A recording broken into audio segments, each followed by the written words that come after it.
नमस्कार मित्रों, मैं हूं यशपाल सिंह। आप देख रहे हैं बीबी न्यूज। खबरों को देखने के लिए बने रहे मेरे साथ। मुद्दों पर चर्चा रही। आज हमारे तरफ से जो ज्ञापन दिया गया है, आम मुसलमान की तरफ से ज्ञापन दिया गया है, उसके अंदर 1 तारीख को 1/11 को राजस्थान उच्च न्यायालय ने 16 खंबे में जो लैट्रिन बाथरूम बनी हुई है उसको लेकर के निर्णय दिया था। उस पर हमने इनको एक अभिवेदन पेश किया था, लेकिन आज तक उन्होंने उस अभिवेदन पर कोई कार्रवाई नहीं की। उसके बाद हमने दोबारा एक रिमाइंडर दिया, उस पर भी उन्होंने कोई कार्रवाई नहीं की। उसको लेकर के आज हम आए थे। उसके अलावा भी हमारे अन्य मुद्दे थे, जिसके अंदर जो दरगाह कमेटी के मेंबरान हैं, उन्होंने जो 5 वर्ष का इनका जो कार्यकाल है, उस 5 वर्ष के कार्यकाल में 1 करोड़ रुपए का टीए और डीए उठा लिया। जब ये दानदाताओं का पैसा है, इसका पैसे का दुरुपयोग हो गया। उसके अलावा इनका जो आउटस्टैंडिंग हज़ारों रुपये का बकाया है, और इसके अंदर जो वर्तमान दरगाह कमेटी है उसकी कार्यशैली को लेकर के समय समय पर भ्रष्टाचार के आरोप लगते रहे, और हम हमेशा ये मांग करते रहे कि इसकी उच्च स्तरीय जांच कराई जाए, ताकि इनके जो भ्रष्टाचार है वास्तविकता वो उजागर हो सके। क्योंकि इसके अंदर जैसे यूनिवर्सिटी बनाने को लेकर के इन्होंने बॉम्बे के हज हाउस के अंदर मीटिंग की, उसके बाद में अहमदाबाद के अंदर इन्होंने मीटिंग की, और वहाँ पर इन्होंने ये कहा कि हमें यूनिवर्सिटी बनानी है, और जाहिर इन्होंने उसके मीटिंग के बाद में लाखों रुपया चंदा दरगाह कमेटी को दिया। लेकिन दरगाह कमेटी ने क्या किया कि एक अलग से कमेटी बना करके गरीब नवाज रहमतुल्लाह सोसाइटी दरगाह ख्वाजा साहब एक्ट के विपरीत जा करके उस पैसे को इकट्ठा किया, और उस पैसे को इकट्ठा करके आनंद फानंद में खर्च कर दिया। और खर्च करने के बाद में मोहम्मद आदिल को उन्होंने एक नोटिस भी दिया कि भाई आपने इस पर कितना खर्च बाकी है। तो इससे साफ जाहिर है कि जो आपने नोटिस दिया उस बात से साफ जाहिर है कि इसके अंदर कहीं ना कहीं कितना पैसे का घपला हुआ है। कितना घपला हुआ होगा इसके अंदर ये तो जब जांच होगी, जांच के सामने विषय सामने आएगा। और गरीब नवाज रहमतुल्लाह सोसाइटी बनाने का इनको किसी तरह का कोई अख्तियार ही नहीं था।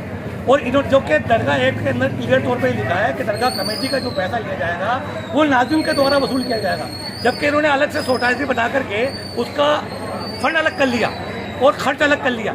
उनके पास पैसा नहीं है, तो ये लिख रहे हैं अपनी प्रोसीडिंग के अंदर के साथ दरगाह कमेटी अभी पैसा दे दे, समिति के बाद जब पैसा आएगा तो वापस लौटा दिया जाएगा। लेकिन सब दरगाह कमेटी ने कभी कोई प्रस्ताव पैसे देने का कभी पास नहीं किया। नाम बताइए। काजी बरोबर अली। वर्तमान दरगाह कमेटी के कार्यों की समीक्षा की जाए तो सब में अव्वल ये कमेटी निकलेगी जो कि भ्रष्ट कार्य करते हैं। न्यायालय के द्वारा फैसले होते हैं, हाई कोर्ट तक के फैसले होते हैं, उस पर उसके बाद में अमल नहीं करते। ये जांच के ये जितने भी ऐसे केसेस हुए हैं उनकी लिस्ट बनाकर जांच होनी चाहिए। ईडी को भी इसके अंदर आना चाहिए। इसमें कई बाहर का पैसा भी ये ला रहे हैं। कभी पैसा ज़ायरीनों से मांगते हैं कि लेटरिन बाथरूम की सुविधा के लिए आदमी दिल खोल के देता है पैसा, और उसके बाद उस जगह को ये जो है या तो किराए पे दे देते हैं या किसी से औने पौने पैसे लेके देते हैं। कोर्ट केसेस लड़ते हैं, लोअर कोर्ट से लेकर हाई कोर्ट तक के केसेस की लिस्ट मांगोगे आप तो कई बार जीतने के बाद भी और वापस से सिलेंडर हो जाए। इसके पीछे क्या राज क्या है? भाई साहब, आप कह रहे हो ईडी की बात कर रहे हो, तो क्या आपको क्या पता है कि भाई कहाँ कौन से विदेश का अनऑथराइज्ड पैसा? अभी विदेश यहाँ तो सब तरह का आदमी आता है, इंटरनेशनल आदमी आता है। पता चलेगा जब जांच होगी तो पता चलेगा ना। ये और जो मेंबर आते हैं जब क्या होते हैं और अब क्या कर रहे हैं। इन्होंने जनता की सुविधा के लिए आए, इस स्थान की जिम्मेदारी नहीं निभा रहे हैं। आज तक देखो आप, ये कमेटी गठित हुई है तब से आज तक एक्ट के अंदर है, एक्ट के विपरीत कार्य करना है। एक्ट में है मार्च के अंदर बजट होगा। आज ये मार्च के अंदर मीटिंग हो रही है, बजट नहीं है। दरगाह के नाम पे भी इसके पीछे राज क्या है? दरगाह के नाम पे भी पैसे उठा रहे हैं क्या? हाँ, दरगाह के पैसा आ रहा है, दरगाह के नाम पे दरगाह कमेटी को पैसा मिल रहा है, खूब पैसा दे रहे हैं या जमा करते हैं। मेंबर लोग जाते हैं टूर पे, मेंबरों को कहीं टूर पे जाने की आवश्यकता नहीं है। कोई लॉ में नहीं है, एक्ट में नहीं है।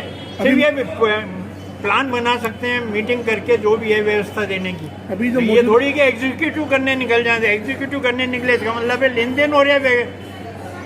आप ये बताइए जो मौजूदा मेंबर है इनमें से कहाँ कुछ लोग गए, कौन सा टूर पे गए? ये कहना है जैसे अब मौजूदा मेंबरों में से 2-3 जने हैं। आपके पहले अमीन पठान फॉर्मर प्रेसिडेंट है, वो गया है। आपके ये गया बाबर अशरफ गया है, तुम्हारे ये मुनव्वर गया है वाइस प्रेसिडेंट। तो सब जगह जा रहे, बाहर जाके जा रहे थे कराना या वहाँ से पैसा लाना।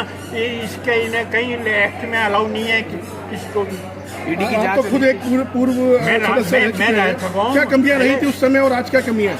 आज तो कमी है, भयंकर कमी है।